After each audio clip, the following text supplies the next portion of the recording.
Pipi, ja mis täht see on? See näeb välja nagu kriipsimine, tal on kärbse must.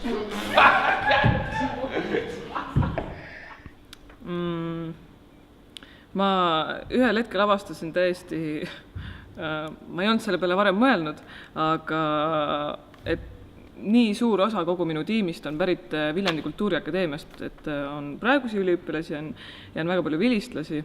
Tore on, kui kõik üliõpilased ja vilistlased koondavad oma oskused ja teadmised, mida me oleme sealt Viljandi Kultuuriakadeemiast saanud, ühte projekti. Ja ma loodan, et see meie lavastus ja meie Pipi kuidagi iseloomustab meid või on meie nägu. Et kuigi Pipil on väga pikk šlepp selja taga tegelasena, et siis see lavastus on ikkagi meie nägu. Ma panin teile ka jõulukingid valmis, jaa, aga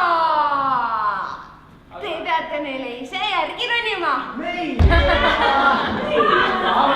Ongi tommima!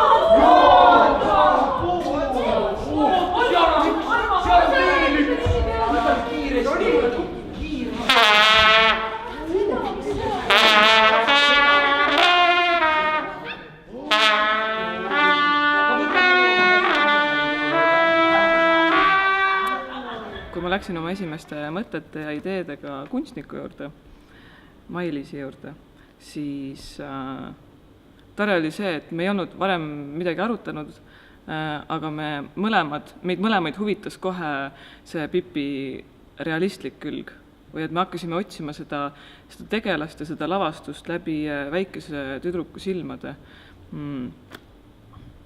Et kuidas tegelikult päriselt üks laps oma eluga toime tuleb, luues endale mingisugust sellist kujutlusmaailma, mis siis aitab tal probleemidest ja takistustest üle saada.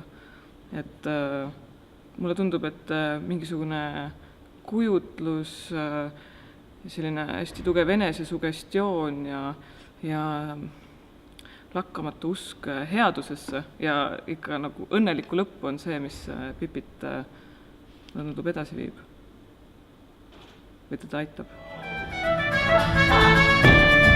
Siin tuleb Pipi vitsu, kuna hakkuna heima otsasta. Siin tuleb Pipi vitsu, siin tuleb lihtsalt ka. Kas nägin teda ahvina? Kursusena oleme meie viimane kursus, kellel oli au õppida Kalju Komissaarovi käe all. Ja mina üritan endaga kaasas kanda ühte Anna Haava tsitaati, mida Kalju meile erialatunnis tsiteeris. Ja selleks on ei saa mitte vaiki olla. Et mis on see, mis paneb mind looma. Ja seda kõige puhul, ka laste lavastuse puhul, ma pean leidma selle, miks ma ei saa mitte vaiki olla, miks ma panen selle asja lavale ja sest et me ju kasvatame endale publikut ja me kasvatame mõtlevat inimest ja minu arust on see väga oluline mõelda seda sama mõtet, ei saa mitte vaiki olla ka laste lavastuse puhul. Et ma loodan, et need mõtted, mida ma olen üritanud siia lavale panna, ja see, miks mina ei saa vaiki olla, puudutab lõpuks ka seda publikut, kes saali tuleb. Kõige paremini mõjub seal see loomulikkus ja siirus ja üksteisest, et ära seda, ühesõnaga seda tead, on ju. Et ei, ära seda jah tee. Ja siis mõjubki, et kui sa